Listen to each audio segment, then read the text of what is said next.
Siamo ad Aquafam, alla quarta edizione di questa manifestazione che possiamo dire tranquillamente mondiale, che tratta dell'acquacultura.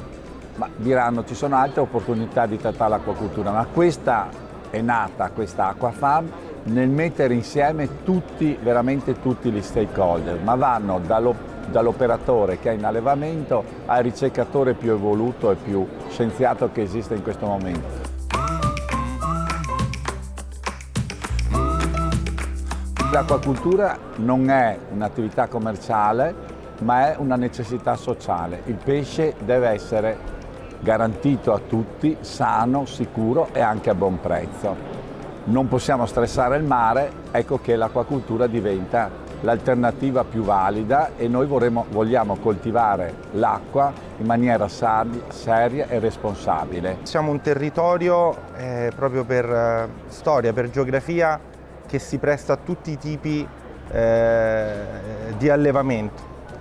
Penso marino, acque dolci, acque interne, dolci, salmastre, siamo baciati dalla fortuna sotto questo punto di vista. Il pesce d'acquacultura è tracciato, è sicuro e quando io do un pesce, soprattutto se italiano o europeo, so che do da mangiare un cibo che dà tutte le garanzie per poter essere consumato con la massima tranquillità.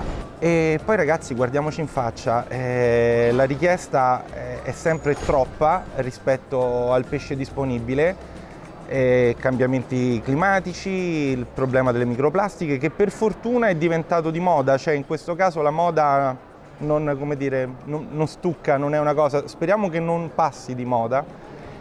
L'acquacultura in questo non solo ci servirà, ma sicuramente ci salverà, perché no?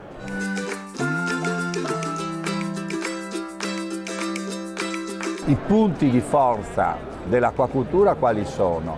Che posso trovare il pesce tutti i giorni, lo posso trovare ad un prezzo conveniente, lo posso trovare, come ho detto, tracciato, certificato e so che in fin di conti senza forse faccio meno male prendendo un pesce d'acquacultura che un pesce selvaggio all'ambiente in senso generale.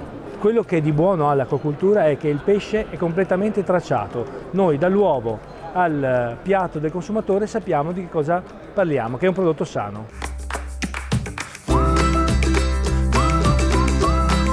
La percezione del pesce, la salute del pesce è fondamentale sicuramente per chi alleva il pesce. È uno dei primi punti che l'allevatore tiene in considerazione e questo lo fa attraverso una gestione corretta e adeguata che va sempre più implementata attraverso formazione continua ed è quello ad esempio un ruolo che viene deputato alle autorità ma anche alle associazioni. È chiaro che ci sono tante domande tutt'oggi, anche a volte alimentate da fake news, riguardo a quello che è la salute del pesce, il benessere del pesce e la sicurezza alimentare.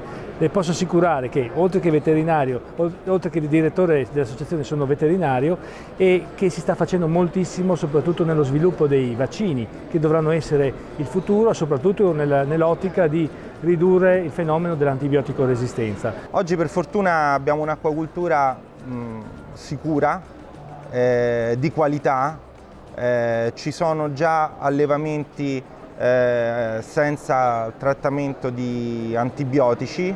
Questo non vuol dire che quando vengono per esempio utilizzati il pesce non è buono, perché tutto ciò che poi arriva sulle nostre tavole è tutto molto controllato ed è un pesce che è già stato curato e quindi non è un pesce pieno di antibiotici in quel caso.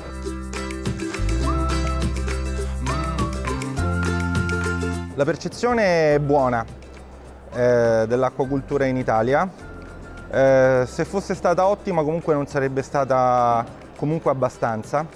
C'è da fare molto, soprattutto, parlo anche nel nostro campo, insistere, nonostante lo facciamo da anni, sulla comunicazione proprio per arrivare al consumatore, perché c'è molto scetticismo, soprattutto su quello che è tutta la parte dell'alimentazione e delle cure dei pesci e delle varie specie allevate. L'acquacultura in Italia oggigiorno deve essere riportata e riparagonata alla zootecnia terrestre a livello nazionale ed europeo, ed è una garanzia di carattere igienico-sanitario e di salubrità del prodotto.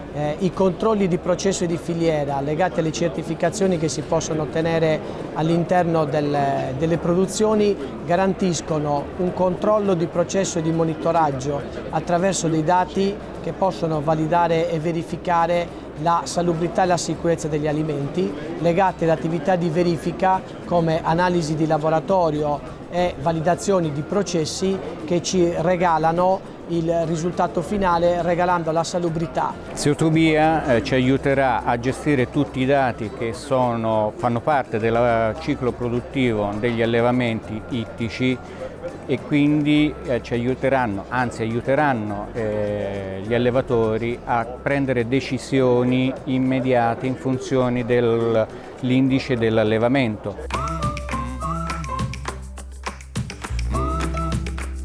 Nell'ambito del programma FEMP 2014-2020, Unioncamere ha siglato un accordo di collaborazione istituzionale con il MIPAF per la realizzazione di azioni comuni per lo sviluppo di sistemi innovativi di gestione delle informazioni di commercializzazione nel settore ittico. Nell'ambito di questo progetto una delle linee di attività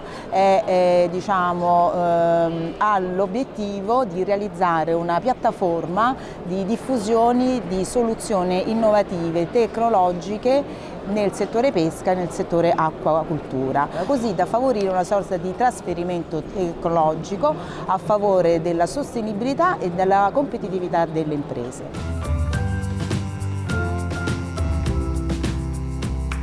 La molluschicoltura si configura nell'ambito delle produzioni di acquacultura in generale innanzitutto come l'attività preponderante sul territorio nazionale e anche perché si configura come una delle attività più sostenibili dal punto di vista ambientale.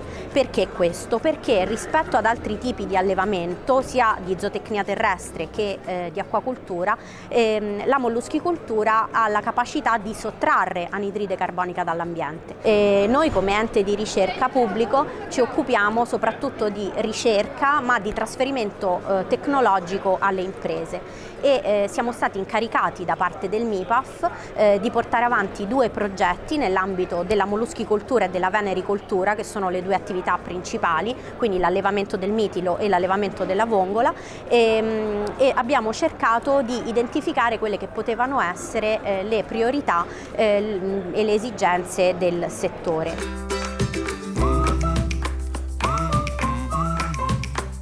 Bene, allora, un progetto dove sul palcoscenico sono protagonisti i giovani ragazzi degli istituti alberghieri di Castelfranco Veneto e Maffioli e l'Istituto Flora di Pordenone. Un'occasione per testimoniare la qualità dell'enogastronomia, la ricerca dell'informazione della cultura legata al pesce di acquacultura e soprattutto i professionisti di oggi saranno coloro che domani useranno prodotti di qualità, scoprendo che il pesce di acquacultura sicuramente è una chance per il consumatore. E poi loro ci metteranno la fantasia, l'estro, ma soprattutto la scienza nel manipolare prodotti di qualità.